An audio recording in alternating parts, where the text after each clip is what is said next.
Assalamualaikum warahmatullahi wabarakatuh. Di pertemuan ketiga ini kita akan membahas tentang pengelolaan SDA dapat pulih atau dapat diperbarui. Setelah pada 2 minggu sebelumnya kita membahas tentang SDA tidak dapat pulih, sekarang kita akan membahas tentang SDA dapat pulih selama pertemuan ini. Untuk minggu depan kita akan masuk ke biaya sosial. Materinya ada 4 hal. Yang pertama, model penggunaan optimal SDA dapat pulih, lalu masalah kepemilikan bersama, kasus pengelolaan SDA milik umum, yaitu tentang kesesakan atau kepadatan pada kasus pengelolaan SDA milik umum, dan juga pencemaran sebagai masalah pengelolaan SDA milik umum.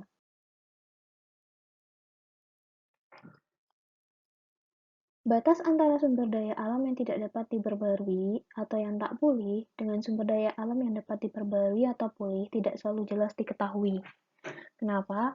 Karena perubahan teknologi dari cara eksplorasi secara kuantitatif dapat membuat sumber daya alam tak pulih menjadi sumber daya alam yang dapat pulih dengan adanya penemuan deposit baru dan juga pemanfaatan sumber daya alam yang lebih rendah mutunya. Jadi sumber daya alam tak pulih itu nyatanya dapat diperbarui. Cuma bedanya apa? Kalau SDA dapat pulih, itu kan secara alamiah terbentuk oleh alam. Semuanya banyak kan SDA pulih ini kan SDA yang berhubungan dengan biologis ya. Paling gampangnya adalah kalau kita di perikanan, hutan, air. Nah, itu kan adalah SDA-SDA yang secara biologis. Nah, dan juga pembentukannya secara alamiah dan dalam waktu yang singkat. Beda dengan SDA tak dapat pulih. SDA tak dapat pulih ini kenapa disebut tidak dapat pulih? Ya karena membutuhkan waktu yang lebih panjang dan juga bisa jadi kita akan mendapatkan SDA tak dapat pulih yang mutunya lebih rendah daripada SDA tak dapat pulih yang sebelumnya. Yang justru bahkan itu bisa meningkatkan biaya produksi kalau kita memperhitungkan. Walaupun sekarang ada teknologi dan juga cara-cara eksplorasi yang baru, tapi kan tidak serta-merta SDA tak dapat pulih bisa menjadi SDA pulih. Dalam artian, karena ada teknologi dan juga cara-cara eksplorasi yang baru, kita mengatakan minyak bumi SDA dapat pulih. Tidak juga. Tidak seperti itu ya. Jadi sumber daya sebaliknya, SDA yang dapat pulih itu sebenarnya juga bisa habis atau exhausted, yaitu bila digali atau dimanfaatkan dengan tidak hati-hati. Biasanya kalau eksplorasi yang terus-menerus dalam jumlah yang sangat banyak, dalam jangka waktu yang tak terhingga, itu bisa menyebabkan SDA dapat pulih menjadi tak pulih. Kenapa? Karena di situ terjadi kepunahan. Contoh yang jelas dari SDA yang dapat pulih ini ikan atau sumber daya biologis yang dapat punah bila tidak dikelola dengan baik. Para ahli biologi mengatakan bahwa kerusakan yang terjadi pada sumber daya biologis atau spesies kebanyakan itu disebabkan oleh kerusakan habitat tempat mereka hidup. Kerusakan habitat ini sebagai akibat pembangunan ekonomi yang diselenggarakan di suatu daerah tertentu yang merupakan bagian dari biaya pembangunan itu sendiri. Namun seringkali biaya yang sifatnya eksternal ini tidak diperhitungkan sebagai biaya dalam pengambilan keputusan perorangan seperti oleh perusahaan. Jadi sebenarnya kepunahan dari SDA dapat pulih atau SDA yang dapat diperbarui itu salah satunya adalah kerusakan dari habitatnya, kerusakan dari tempatnya, kerusakan dari kapasiti si SDA dapat pulih ini. Biasanya karena pembangunan. Banyak ya kayak gitu ya, kita nggak bisa dapat air yang lebih kayak di kota-kota bersatu sulit untuk mendapatkan air bersih, udara yang sejuk, lalu juga untuk ikan juga susah. Karena apa ya? Karena memang terlalu banyak pembangunan di sana. Sebenarnya, jika ingin adil, seharusnya pembangunan-pembangunan tersebut itu dimasukkan ke dalam komponen biaya oleh pengelola si SDA dapat pulih ini. Karena apa? Karena ketika kita memasukkan komponen biaya kepada pengelolaan atau eksplorasi suatu sumber daya alam, itu akan menyebabkan kita akan berpikir bagaimana kita mendapatkan kondisi yang optimal. Optimal dalam artian kita memasukkan biaya eksplorasinya, kita juga bisa memperhitungkan cadangannya, lalu dari situ kita bisa memperhitungkan biaya produksinya berapa, sehingga kita bisa menentukan harga yang dapat menguntungkan untuk kita.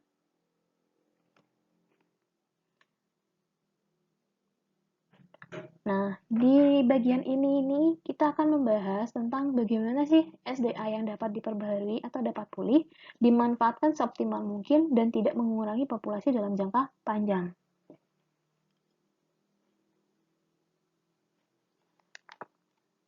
Biasanya kita bisa lihat contoh dari SDA dapat pulih itu adalah paling gampang, itu pada penangkapan ikan. Hal yang perlu diketahui agar diperoleh keuntungan dalam melindungi cadangan SDA dari pemanenan atau pengambilan yang menghabiskan, itu adalah meneliti pola dari cara-cara pengambilan tersebut. Dalam hal ini, seringkali penangkapan ikan itu berlebihan. Karena apa? Karena kita merasa bahwa ikan itu merupakan sumber daya alam milik bersama. Jadi salah satu masalah dari SDA dapat pulih itu, kalau SDA tak dapat pulih, masalahnya adalah eksploitasi yang berlebihan. Dalam artian penggunaannya bahan produksinya tinggi, lalu harus memenuhi produksi sehingga harus dieksploitasi. Sedang kalau SDA tak dapat pulih ini, dia eksploitasi berlebihan juga, cuma bedanya adalah karena dia dianggap sebagai SDA milik umum. Kalau semuanya kayak di laut lepas, di laut lah ya, paling gampang biasanya di daerah Selat Madura deh, ya kan? Di sekitaran daerah Selat Madura. Emang Selat Madura punya siapa? Apakah kita bisa bilang bahwa Selat Madura punya Madura? Ataukah Selat Madura punya daerah-daerah di sekitar situ, seperti Gresik, Surabaya, gitu? Kan enggak juga ya. Nah, karena itulah, itu salah Selat Madura dan ikan-ikan biologis, spesies-spesies sumber daya biologis yang ada di situ, itu kan milik bersama. Bukan miliknya nelayan A, nelayan B, nelayan C. Jadi semua nelayan bisa memancing di situ. Itulah yang disebut kenapa biasanya SDA dapat pulih itu berlebihan. Eksploitasi yang berlebihan itu karena dianggap bahwa sumber daya alamnya adalah sumber daya alam milik bersama. Sumber daya alam yang dapat diperbarui ini itu berbeda sifatnya dengan SDA tak dapat pulih, dalam arti bahwa sumber daya alam yang dapat diperbarui tercipta kembali secara alamiah. Kalau SDA tak dapat pulih bisa secara alamiah, kan butuh waktunya panjang ya. Coba deh kalian sekali-kali kalian melihat video ataupun ensiklopedia tentang bagaimana pembentukan minyak bumi dan batu bara. Itu butuh beratus-ratus tahun loh sebenarnya. Untuk bisa untuk ada sampai jumlahnya sampai segitu banyaknya saat ini, itu tuh butuh waktu beratus-ratus tahun. Dan kita harus banyak untuk melakukan eksplorasi dan eksplorasi lagi. Karena apa? Eksplorasi ini kan untuk mencari cadangan baru. Jadi bukan berarti SDA dapat pulih ini secara alamiah jebret 5 tahun, 10 tahun ke depan dia terbentuk. Tidak. Berbeda dengan SDA dapat pulih. Itu ya bedanya. Memang menebang pohon dan menangkap ikan akan mengurangi populasi pohon dan ikan. Tapi hanya temporer loh sifatnya. Kecuali jika populasinya telah berkurang sedemikian rupa. Sehingga suatu pengurangan yang lebih jauh lagi akan membawa pada kepunahan. Jadi SDA tak dapat pulih bisa menjadi SDA dapat pulih bisa menjadi SDA tak dapat pulih itu karena apa? Punah. Extinction ya. Oke. Dalam waktu yang tidak terlalu lama, pertumbuhan alami akan mengganti kehilangan karena pengambilan tadi. Hal ini tidak akan terjadi dalam SDA tak dapat pulih. Misalnya minyak. Karena satu satuan yang tersisa di dalam bumi sebagai cadangan tidak tumbuh atau berkembang dalam waktu singkat. Oleh karena itu, cara-cara dari pengambilan sumber daya alam secara optimal untuk SDA pulih akan berbeda dengan SDA tak dapat pulih. Pengambilan secara optimal bagi SDA dapat pulih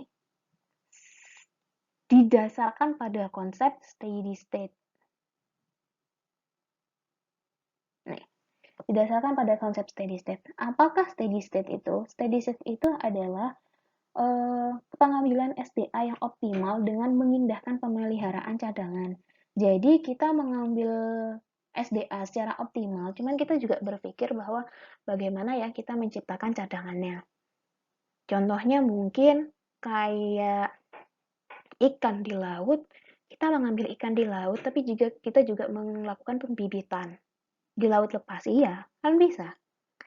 Apakah kita akan menggunakan karamba apung, atau pas jaring apung, ataukah kita tetap seperti biasalah kita menebarkan benih atau bibitnya seperti itu saja. Lalu seperti air. Air itu kan butuh daerah resapan. Jadi bagaimana cara kita membuat cadangannya? Ya kita membuat daerah resapan yang baik untuk air itu. Sehingga air bisa teresap ke dalam tanah, kita juga bisa mendapatkan kualitas air yang bagus pula. Kalau seandainya daerah resapannya kurang, otomatis air akan jatuh saja, akan mengalir ke laut, ke sungai. Jadi tidak ada air di dalam tanah. Oke.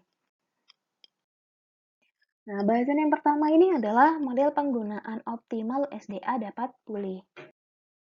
Pengelolaan SDA dapat pulih umumnya didasarkan pada konsep MSY atau Maximum Sustainable Yield. Jangan dibahas Indonesia kan ya.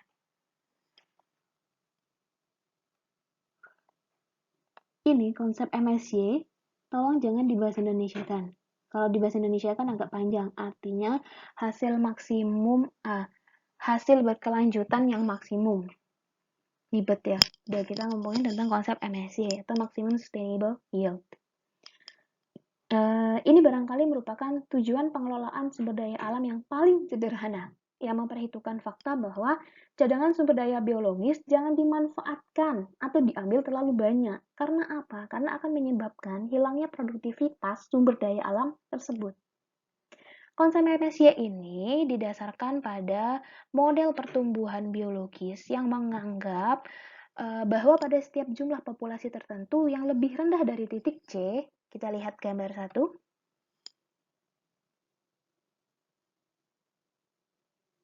Bentar. Nah, yang lebih rendah dari titik C, kita lihat gambar 1, surplus produksi terjadi dan dapat dipanen selamanya tanpa mengurangi populasi tersebut. Jadi,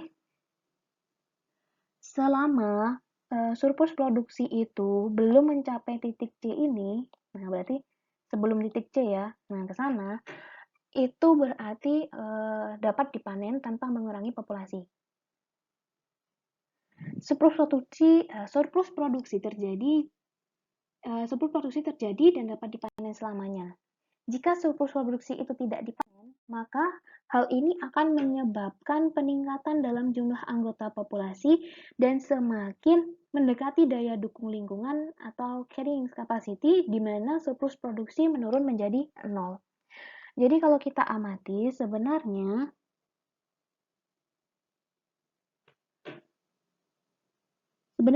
XC ini itu adalah carrying capacity.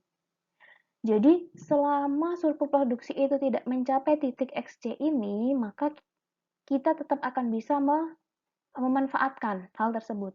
Karena kalau sudah sampai mendekati XC atau carrying capacity-nya, surplus produksinya itu akan menurun. Dan malah alih-alih produktivitasnya bisa menjadi 0. Apabila produksi sama dengan hasil yang sustainable, atau kita bisa bilang apabila surplus produksi sama dengan SY atau sustainable yield, ini SY. Nah, sustainable yield atau SY berarti MSY dicapai pada populasi dengan surplus produksi yang tertinggi, yaitu pada laju pertumbuhan yang maksimum atau pada populasi setinggi XM. Nih. Jadi ini adalah kondisi di mana surplus produksi sama dengan sustainable yield-nya. Dan laju pertumbuhannya itu maksimum. Jadi, bolehkah kita mengambil ketika ini? Boleh, silahkan. Ini tidak terbatas. Tapi ingat ya, konsepnya adalah steady state. Walaupun kita bisa mengeksploitasi sebanyak-banyaknya, tapi kita harus tetap memikirkan bagaimana pemeliharaan cadangan tersebut. Lah, bagus dong kalau semakin banyak cadangannya, otomatis bisa sampai 1 abad, 2 abad lagi, itu kan tidak habis. Beda sama minyak bumi. Minyak bumi udah bingung nyari cadangannya di mana-mana. Nah, Untuk sebagian besar populasi sumber daya alam yang dapat diperbarui, MSY ditemukan berada di antara 40-60% dari daya dukung lingkungan. Kalau ini adalah daya dukung lingkungan, inilah titik mulainya ya. Ini daya dukung lingkungan, di sini adalah MSY optimumnya, laju pertumbuhan paling tinggi, di mana surplus produksi sama dengan sustainable yield. Biasanya menurut para peneliti, MSY itu yang optimum ditemukan di antara 40-60% daya dukung lingkungan. Jadi antara kalau seandainya ini titik 40%, di sini titik 60%. Nah, di sini nih. Nah, di sini ini adalah titik optimum dari daya dukung lingkungan. Atau titik optimum dari carrying capacity. Namun ternyata konsep dari MSY ini terlalu sederhana karena hanya melibatkan unsur manfaat dan tidak memperhitungkan biaya eksploitasi. Kenapa sih kita perlu memperhitungkan biaya eksploitasi? Pada dasarnya gini, ketika komponen biaya itu dimasukkan, maka akan membuat pengelola atau perencana itu lebih wise, lebih bijaksana. Kenapa? Karena kan biaya pengambilan ini atau biaya eksploitasi itu kan nanti akan mempengaruhi biaya produksi. Nah, biaya produksi nanti itu akan mempengaruhi apa? Akan mempengaruhi harga. Sehingga apa? Sehingga adanya kekurangan di konsep MSY itu ada beberapa yang menggunakan konsep optimum sustainable yield atau OSY. Jadi karena adanya kekurangan dari MSY tadi, karena tidak ada unsur biayanya, sehingga ada beberapa yang menggunakan konsep optimum sustainable yield atau OSY. Nah, konsep OSY ini didasarkan pada kriteria manfaat dan biaya dengan standar yang maksimumkan nilai sekarang dari penerimaan bersih. Kriteria ini cocok bagi pengelola SDA yang swasta maupun pemerintah. Walaupun perhitungan biaya dari pengelola swasta dan pemerintah berbeda ya. Kalau swasta itu biasanya menggunakan biaya eksplisit atau biaya yang benar-benar dikeluarkan. Sedangkan kalau pemerintah itu atas dasar biaya sosial. Cuman asumsi yang dianut, namun demikian untuk memudahkan analisis akan dimulai dengan memahami konsep MSY. Nah, kenapa kita menggunakan konsep MSY terlebih dahulu dibandingkan alih-alih OSY? Karena konsep MSY ini lebih mudah dipahami dibandingkan OSY. Berdasarkan siapa? Berdasarkan buku yang saya baca. Buku siapa yang saya baca? Saya membaca buku karangan Suparmoko. Oke, tuh. Nah, pembicaraan ini kita mulai dengan adanya hukum pertumbuhan alami atau natural growth law. Dengan uraian selanjutnya hampir mirip dengan model SDA tak dapat pulih. Asumsi yang dianut dalam sumber daya dapat pulih adalah bahwa pertumbuhan merupakan fungsi sederhana dari besarnya cadangan atau populasi SDA, di mana pertumbuhan itu mula-mula meningkat dengan berkembangnya volume cadangan lalu menurun. Nah, asumsi yang dianut adalah pertumbuhan merupakan fungsi sederhana dari besarnya cadangan atau populasi SDA. Jadi, di mana pertumbuhan itu mula-mula meningkat dan berkembangnya volume cadangan kemudian menurun. Jadi gimana maksudnya?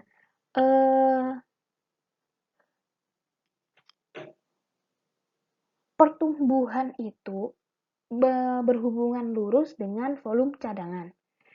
Ketika dia bertumbuh dan juga volume cadangannya bertumbuh, dia akan bertumbuh terus sampai pada satu titik dia akan maksimum. Nah, ketika dia maksimum, dia mulai menurun. Kalau kita lihat tadi di gambar 9.1, itu kan ini. Nah, ini dia kan bertumbuh.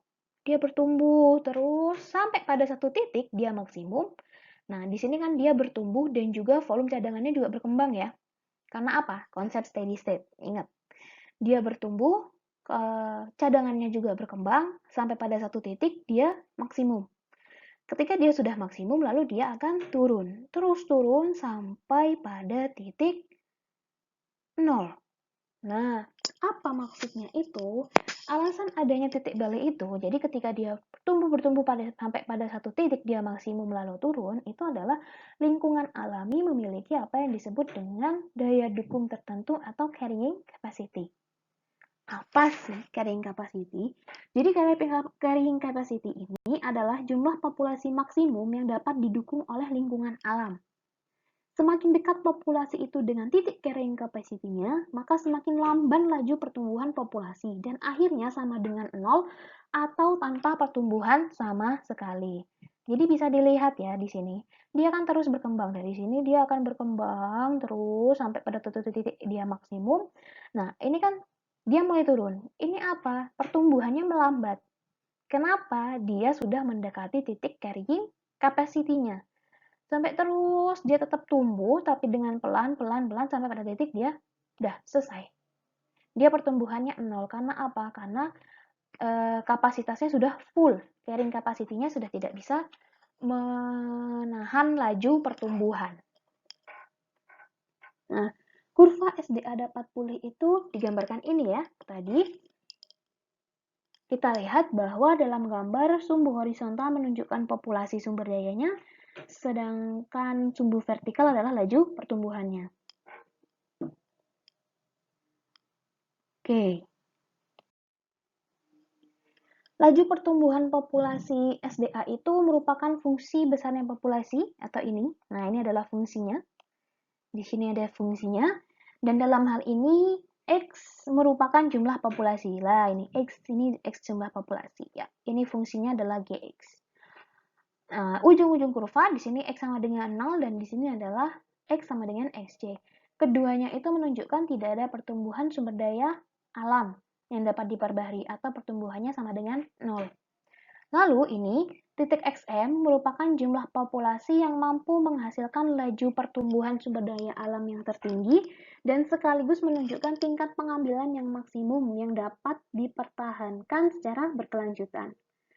Keadaan pada titik XM inilah yang disebut dengan MSY, Maximum Sustainable Yield.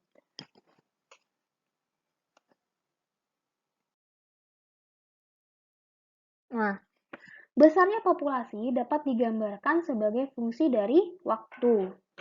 Kalau tadi populasi kalau tadi itu pertumbuhan merupakan fungsi besarnya populasi, nah kalau sekarang adalah besarnya populasi digambarkan sebagai fungsi waktu. Populasi ini mula-mula meningkat secara eksponensial. Ini dia meningkatnya eksponensial ya. Dia meningkat secara eksponensial. Nah, kemudian pertumbuhannya menurun dan mencapai titik maksimum pada titik OXC. Ini. Di titik XC, kalau tadi kan gambar kurvanya berbeda ya, cuman kan kalau XC ini kan adalah titik di mana dia carrying capacity-nya sudah maksimum. Jadi dia kalau berdasarkan waktu kita lihat, dia akan bertumbuh secara eksponensial, lalu pada suatu titik pertumbuhannya menurun dan mencapai titik maksimum. Dia naik, lalu mulai menurun dan titik maksimum pada saat OXC. Pada saat ini. OXC ini.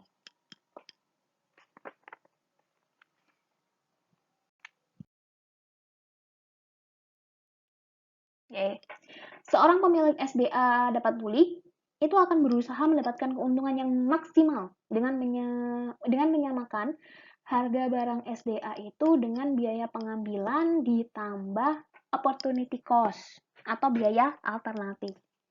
Jadi, keuntungan maksimalnya seorang perencana di SDA dapat pulih itu adalah dia akan membuat P itu sama dengan biaya pengambilan ditambah biaya alternatif. Sama ya sebenarnya seperti sumber daya dapat pulih. Biaya pengambilan SDA itu sendiri merupakan fungsi dari banyaknya produksi barang sumber daya alam dan besarnya cadangan atau populasi sumber daya alam. Dalam hal SDA dapat pulih, populasi SDA ini dapat berkembang secara alami, sehingga hal ini akan menambah nilai biaya alternatif dan dapat dianggap sebagai dividen. Karena apa? Karena menyimpan satu satuan SDA alam sebagai cadangan. Pola perkembangan pengambilan SDA alam itu tetap mendekati keadaan yang sustainable dengan catatan tidak ada perubahan dalam persediaan dan biaya alternatif. Masalahnya sekarang itu gimana menentukan nilai optimal dalam kondisi sustainable dari cadangan dan produksi sumber daya alam itu, gitu. Gambar 3 ini akan menjelaskan berkaitan pada masalah di atas, yang dinyatakan bahwa biaya pengambilan merupakan fungsi dari jumlah produksi pada setiap tingkat populasi tertentu. Nah, ini ya kurvanya. Oke. Bu, kurvanya nggak bikin sendiri ya. Saya tidak bukan sendiri kurvanya. Saya scan kurvanya dari bukunya ya. Nah, kita akan mengambil kasus SDA dapat pulihnya itu penangkapan ikan. Kenapa? Paling gampang, Mbak, dicontohkan. Ya, sebenarnya kalau mau bukan ikan pun bisa. Udara juga bisa. Lalu air itu bisa. Tanah itu bisa. Itu kan tetap sumber daya alam yang dapat pulih ya. Nah, oke. Terdapat suatu hasil optimal untuk masing-masing populasi. Hasil optimal pada jumlah populasi ikan setinggi X1, nah ini, adalah Y bintang. Dan hasil optimal pada populasi ikan setinggi X2 adalah Y bintang X2. Di sini. Oke. Ini adalah jumlah populasi setinggi X1. Ini jumlah populasi setinggi X2. Yang mana hasil optimalnya merupakan Y bintang. Yang ini hasil optimalnya Y bintang X1. Yang ini adalah Y bintang X2. Nah, letak populasi produksi yang diperoleh populasi produksi yang diperoleh disebut sebagai lokasi penangkapan dalam model pengelolaan SDA ikan, yaitu bahwa pada titik-titik itu lereng garis biaya sama dengan lereng garis penerimaan. Jadi di sini ada titik ini ya, ini titik ini. Nah, pada titik ini itu adalah di mana MC sama dengan MR, sehingga keadaannya adalah optimal. Jumlah optimal cadangan dan hasil produksi tergantung pada besarnya biaya produksi dan penerimaan. Kondisi optimalnya di sini untuk Y bintang X1, yang ini Y bintang X2. Nah, selanjutnya, dari gambar 9.3 itu terlihat ya bahwa hasil produksi untuk suatu populasi tertentu cenderung berkurang bila biaya marginal lebih tinggi atau bila harga lebih rendah, atau kedua-duanya. Jadi, optimal itu adalah ketika MC sama dengan MR.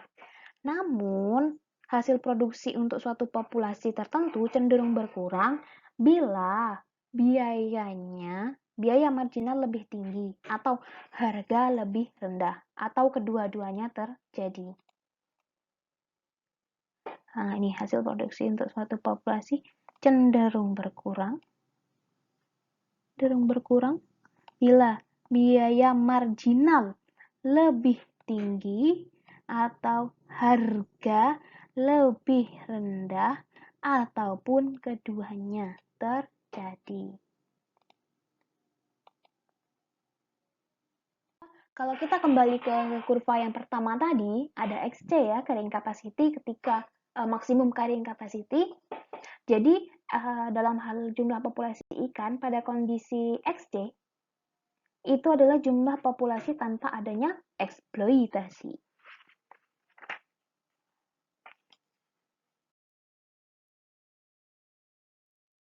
Nah, selanjutnya, titik ekstrim lain adalah lokasi penangkapan YA bintang. Kalau di ikan, ini adalah titik penangkapan ekstrim. Dalam hal ini, ikan mudah ditangkap meskipun populasinya sedikit, atau harga ikan akan mahal sekali. Jumlah ikan lama-lama akan punah karena tingkat pengambilan lebih besar daripada tingkat pertumbuhannya. Kita bisa lihat ya, kan pertumbuhannya loh di garis ini kan. Nah, ini kan garis yang ini. Nah, ini kan tingkat pertumbuhannya. Nah, tapi dia di YA+. Nah, YA bintang, sorry. Ada di YA bintang. Jadi sebenarnya di situ ikan mudah ditangkap walaupun populasinya sedikit. Atau nanti harga ikannya kan mahal. Jumlah ikan itu lama-lama akan punah karena pengambilan yang besar. Dalam kasus ini terbukti kemudahan dapat terjadi pada pemilikan perorangan. Demikian pula lebih pasti, sebentar. Nah, kemudahan dapat terjadi pada pemilikan perorangan, namun lebih pasti pada pemilikan secara umum. Kenapa? Seperti yang kita bahas, kalau seseorang punya wilayahnya sendiri, otomatis kalau dia eksploitasi terus ya tetap akan punah, akan habis kan ikan itu. Cuman kalau seandainya Selat Madura dimiliki satu orang, contohnya Selat Madura dimiliki satu orang, itu sebenarnya kalau dia tingkat eksploitasinya lebih tinggi daripada tingkat pertumbuhannya, ikan itu akan punah. Walaupun yang memiliki hanya satu orang.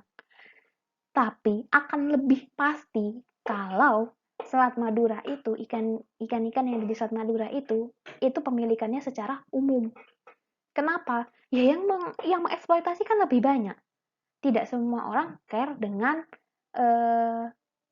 kondisi steady state itu tadi. Jadi apa? Jadi tingkat eksploitasinya lebih tinggi daripada tingkat pertumbuhannya. Jadi lebih pasti lagi bahwa pemilikan secara umum untuk SDA dapat pulih itu akan lebih mempercepat kepunahan SDA dapat pulih.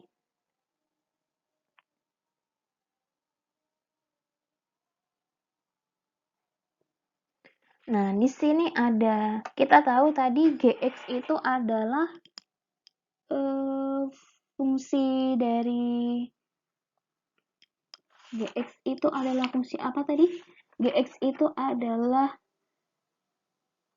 laju pertumbuhan yang merupakan fungsi dari besarnya populasi itu sendiri ya. Nah, di sini ada ini penjelasan tentang ini. Apa ini maksudnya? Nah, jadi seperti ini. Kasus yang lebih umum adalah lokasi pengambilan YB aksen. Nah, ini YB aksen. Di sini ya. Nah, YB aksen selama garis lokasi penangkapan memotong kurva pertumbuhan sumber daya ikan, kalau ini kan memotong. Nah, ini memotong di sini yang YB bintang 2 memotong di sini. Sebentar. YB bintang 2 memotong di sini, YB aksennya memotong di sini.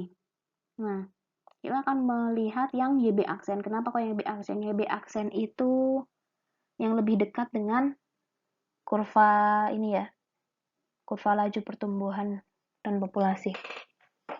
Nah, selama garis lokasi penangkapan memotong kurva pertumbuhan sumber daya ikan dari bawah, maka hasil pengambilan dan laju pertumbuhan akan saling mengoreksi bila terjadi penyimpangan dari keseimbangan.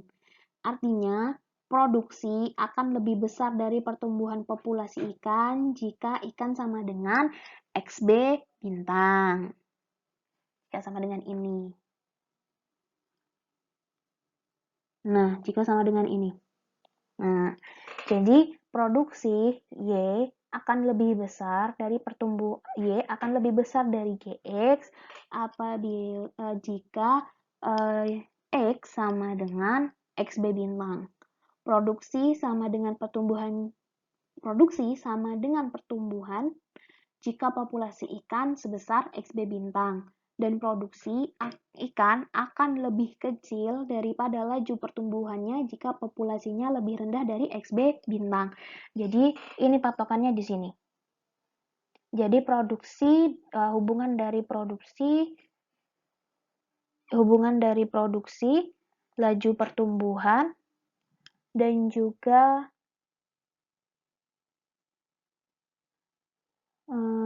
produksi, pertumbuhan dan juga ini adalah populasi ikan.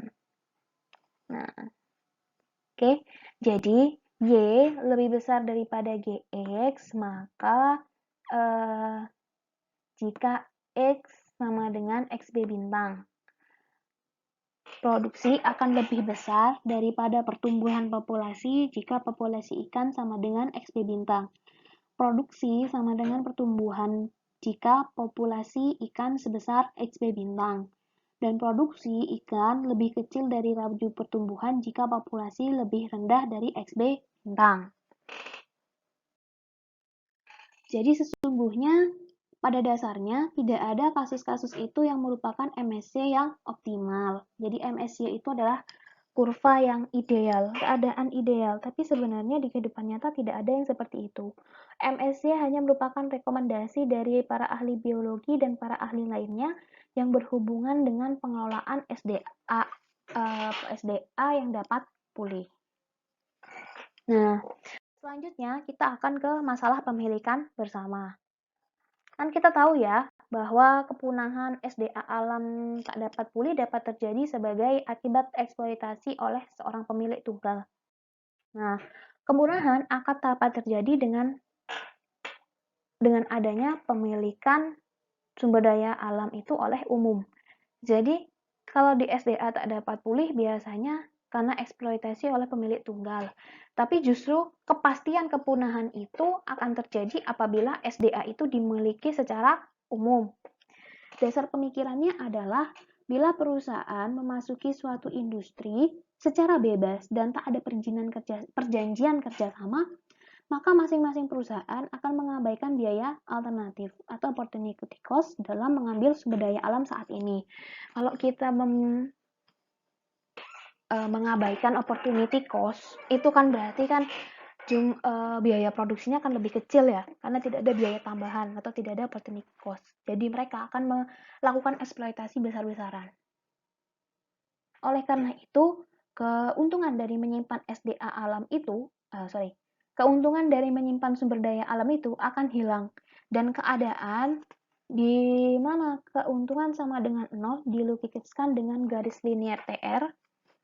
Nah, ini garis linier TR.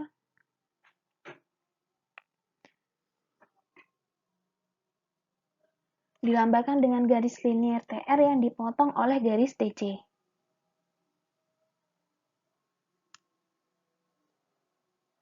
Nah, seperti gambar ini ya. Tadi gambar 3, ini gambar 3 saya taruh di sini lagi.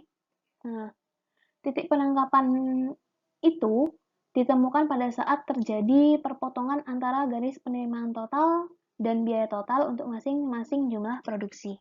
Di sini. Nah, titik-titik penangkapan ikan untuk sumber daya milik umum adalah pada garis ini, YA 2 bintang, dan lalu YB 2 bintang, dan di sini adalah YC 2 bintang. Itu adalah titik-titik penangkapan sumber daya alam milik umum. Untuk suatu jumlah populasi ikan tertentu, jumlah produksi akan lebih tinggi dalam hal pemilikan sumber daya alam secara umum dibandingkan di bawah pemilikan individu. Namun, kelebihan produksi tidak akan dapat dipertahankan dalam jangka panjang karena apa?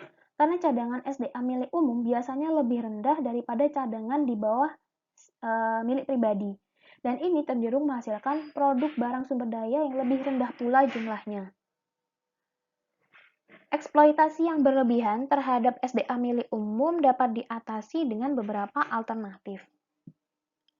Cara yang paling sederhana adalah mendefinisikan hak penguasaan atau hak pemilikan atau property right sumber daya alam tersebut dan mempercayakan pengelolaannya kepada kehendak masing-masing penguasa yang bersangkutan. Sebagai contoh penegasan hak kekuasaan itu adalah diakuinya zona 200 mil. ZEE itu loh, melalui pantai. Nah, itu. Selain itu juga, cara pengawasan lain dapat berupa penerapan pembatasan alat tangkap ikan per kapal. Cara yang lain lagi adalah pembatasan jumlah ikan yang ditangkap. Tapi pembatasan yang demikian ini sering diterobos dengan cara menambah armada penangkapan ikan. Nah, berarti memang perlu adanya pengawasan yang ketat ya untuk SDA yang milik umum. Tuh. Jadi bisa disimpulkan bahwa kalau di masalah pemilikan umum ini, dia memang jumlahnya banyak. Ya itu tadi kayak di samudra gitu, jumlahnya banyak. Hanya saja cadangannya itu cadangannya tidak sebanyak kalau dia pemilikannya adalah pemilikan umum. Pemilikan tunggal. Kita tahu bahwa suatu sumber daya alam itu apakah dia pemilik tunggal ataupun pemilikan umum itu kan tetap akan punah. Tapi karena sumber cadangan di SDA milik umum lebih rendah daripada pemilikan tunggal, otomatis adanya eksploitasi yang berlebihan itu akan menyebabkan SDA pada pemilikan secara umum itu akan lebih cepat habis. Sehingga memang perlu adanya cara-cara pengawasan untuk menghindari adanya eksploitasi yang berlebihan terhadap SDA milik umum tersebut. Jadi bukan berarti ikan di samudera itu nggak akan habis loh ya. Oke, selanjutnya adalah kasus pengelolaan SDA milik umum. Nah, kita akan membahas kasus pengelolaan SDA milik umum ini dari segi kesesakan atau kepadatan.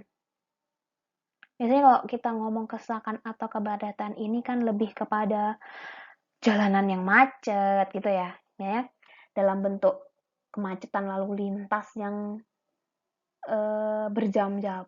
Ya kalau di daerah seperti di Telang atau Kamal sih enggak ya, tapi kalau kayak di daerah-daerah di kota besar seperti di Surabaya, lalu di Malang, di Bogor, di Jakarta, di Bandung, kebetulan saya juga pernah stay di Bogor lumayan lama, lalu saya juga pernah nyari kerja di Jakarta, saya juga pernah tinggal di Bandung.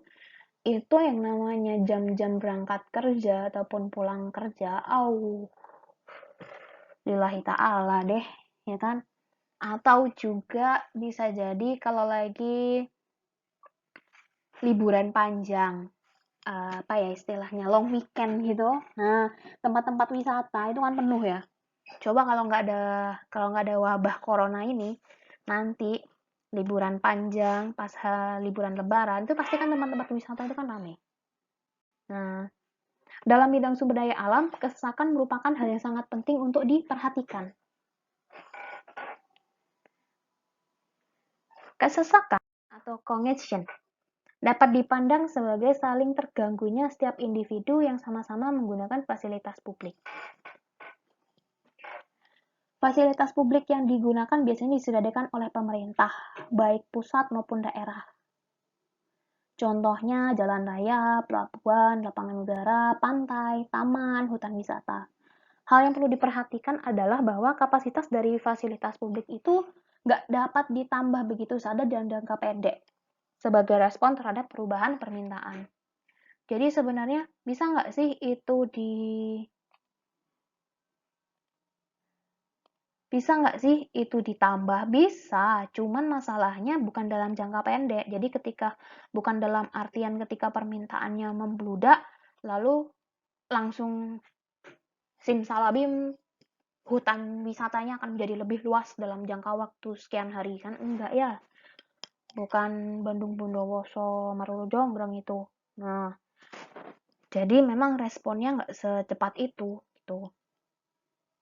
Saling mengganggu di antara pengguna fasilitas dalam bentuk fisik seperti halnya kendaraan di jalan raya dan pintu tol, lalu kapal-kapal di pelabuhan, maupun berupa menurunnya kenikmatan atau kesenangan karena adanya orang yang lalu lalang apabila kita sedang duduk-duduk di taman rekreasi, karena terlalu banyak orang yang datang ke taman wisata. Nah, dampak negatif yang timbul adalah berkurangnya kesediaan untuk membayar bagi jasa rekreasi tersebut. Males yang mau bayar, kalau udah rame, suatu tempat udah rame pasti, dan kita nggak bisa puas ya di sana. Contohnya kayak hutan wisata gitu. Kita pengen refreshing lah. Kita pengen refreshing, foto-foto di sana. Cuman kalau di sana udah rame, kita nggak bisa foto-foto, ya kan nggak bisa narsis-narsis, otomatis kita kan males udah bayar segitu, males banget tempatnya rame, gitu kan? Pasti akan ada seperti itu. Nah, dampak negatifnya seperti itu, berkurangnya kesediaan membayar, terutama bagi jasa rekreasi. Nah, jadi biaya bagi suatu kesesakan dapat dilukiskan sebagai suatu penurunan dalam kesediaan untuk membayar atau willingness to pay. Nah, kenapa? karena penurunan itu berdampak negatif dan mempengaruhi tingkat kepuasan konsumen. Jadi adanya willingness to pay itu hubungannya dengan kepuasan konsumen ya. Nah, ini ada gambar 5, menunjukkan kesediaan membayar atas penggunaan fasilitas publik bila tidak ada kesesakan, yang ditunjukkan oleh kurva penerimaan TR.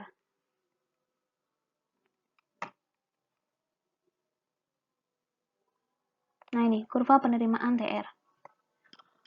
Dan TC1.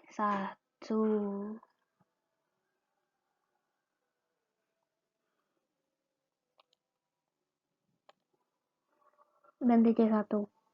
Nah, dan TC1 ini menunjukkan biaya variabel total yang merupakan fungsi dari tingkat penggunaan. Ya, misalnya hutan, rekreasi, jalan raya, gitu ya. Biaya fasilitas publik itu mula-mula dipikul oleh pengelola atau pemerintah. Tapi kemudian biaya itu dilimpahkan kepada mereka yang menggunakan fasilitas umum atau fasilitas publik itu lewat tiket, pungutan. Nah itu awalnya sih gratis atau awalnya sih pemerintah yang nanggung atau pihak perusahaan, tapi ujung-ujungnya kan dibebankan ke kita ya. Nah, TC2 menunjukkan TC2 itu menunjukkan biaya variabel yang meliputi biaya kesesakan dalam bentuk resiko yang semakin tinggi. Biaya kesesakan itu dipikul oleh individu yang memanfaatkan SDA tersebut. Tanpa adanya kesesakan, tanpa adanya kesesakan XB, XB merupakan titik penggunaan yang optimum, yaitu pada saat biaya marginal sama dengan manfaat marginal.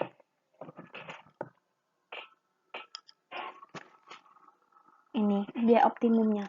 Dengan adanya kesesakan, maka tingkat penggunaan sosial yang optimum adalah ini. Kalau nggak ada kesesakan, itu dia di sini. Nilai kenapa? Karena lereng TR1 sama dengan lereng TC1. Nah, lereng TR itu sama dengan TC. Tapi karena ada kesesakan, maka optimumnya di daerah ini. Nah, kalau optimumnya di daerah ini, nah kalau sekarang karena ada kesesakan, daerah optimumnya adalah daerah ini. Pada saat lereng kurva TR sama dengan lereng kurva TC2.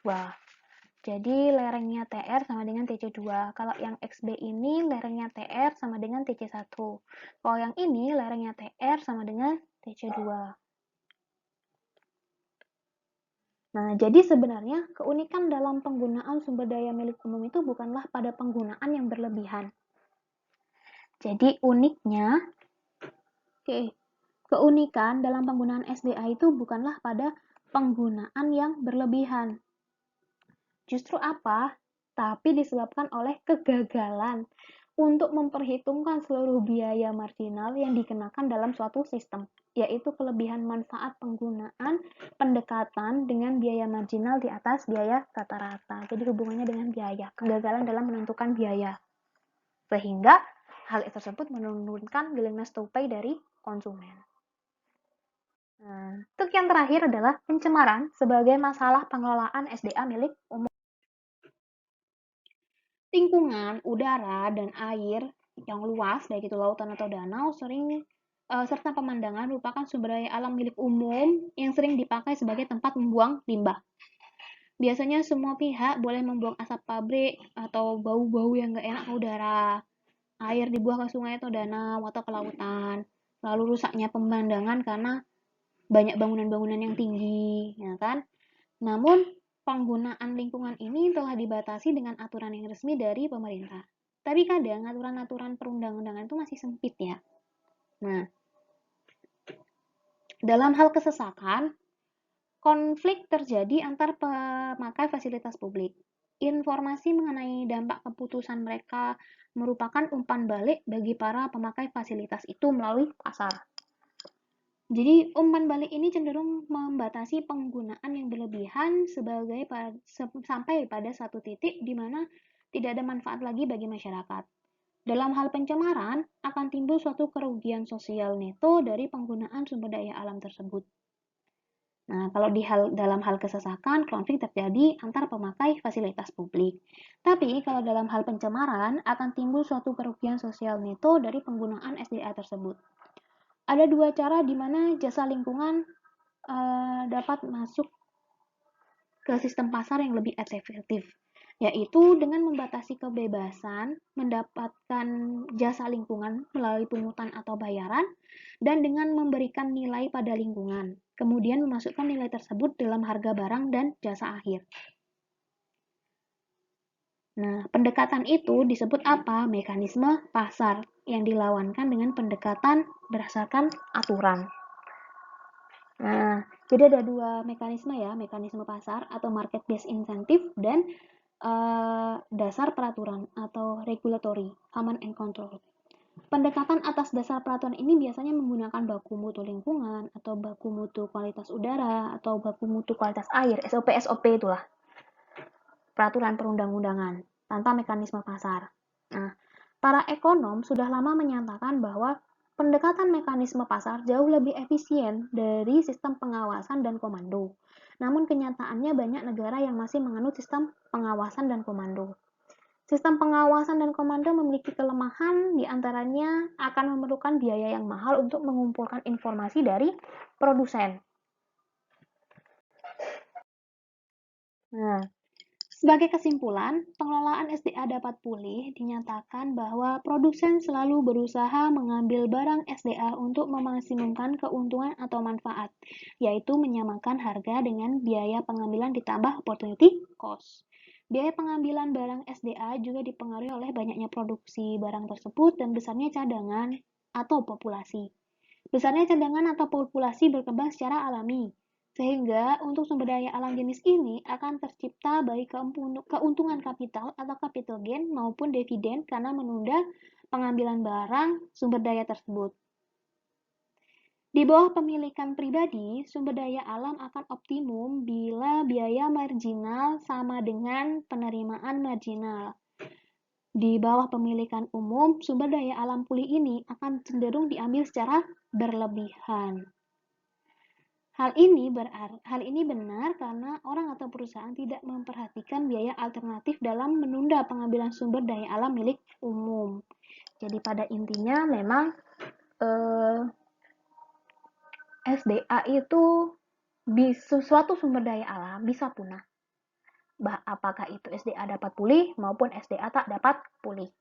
Namun kepastian kepunahan SDA dapat pulih itu lebih besar resikonya ketika dia menjadi milik umum dibandingkan dia menjadi milik pribadi. Nah, cukup sekian pembahasan kita terkait dengan pengelolaan SDA dapat pulih. Kurang lebihnya mohon maaf. Apabila ada pertanyaan, silahkan ditanyakan di kolom komentar. Oke, terima kasih. Assalamualaikum warahmatullahi wabarakatuh.